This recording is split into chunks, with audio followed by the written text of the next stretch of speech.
Story You Must Live with Intention, says #1 New York bestseller, author and renowned life coach John C. Maxwell. John is joining us today from New York City to tell us about his book, Intentional Living, Choosing the Life That Matters. John, thank you so much for joining us today. And I've got a few questions for you, and I've got a whole mess of other questions that I came up with. But, tell us about your book and why you wrote this book about life with intention. Tom, I'm delighted to be with you and all the people in Charleston. The reason I wrote Intentional Living is because as I've observed people over the years, people are good people and they have good intentions. But good intentions don't become good actions unless we become intentional. And no one's ever, Tom said, I was successful in life because I had good intentions. Hope's not a strategy. You've got to put those good intentions into actions. And so when I wrote Intentional Living, I did so because I want to help people realize that they don't have to do a lot to really upgrade their life if they just become intentional.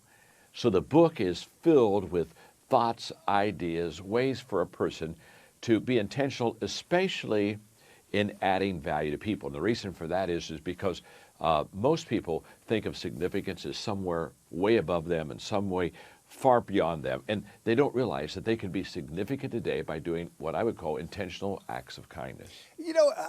Do you feel that all people, no matter who they are, have a purpose on this earth, a purpose in their life to maybe help out other people, no matter what their income, no matter what their race, creed, color, no matter where they're from?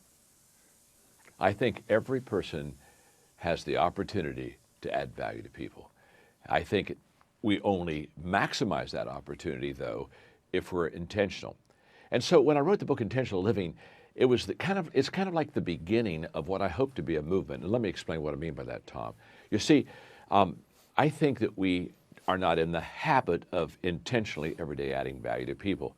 So we have a way for people to go online and just go to start7day.com, and it's totally free.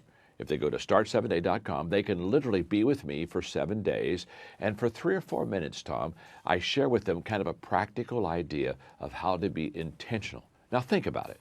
What would happen, like, for parents would sit down with maybe their teenage children and just watch this 2 to 3 minute video and then stop and say, okay, what can we do today intentionally as a family to add value to someone else?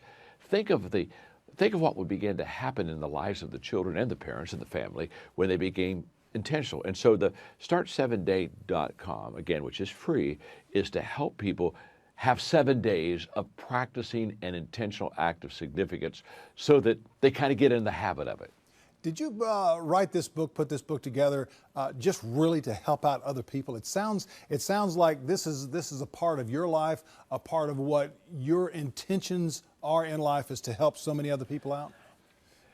You're so right, Tom. You see, my father, when I started my career, said, John, if you will value people, if you'll believe in people and you'll unconditionally love them, you will really make your life matter and make your life count.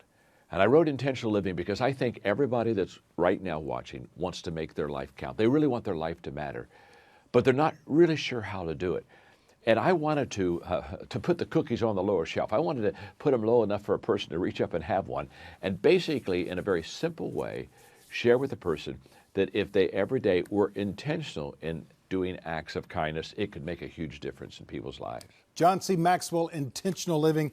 Thank you very much, sir. Always a #1 bestseller in Charleston, all over the country. We appreciate you joining us today from New York.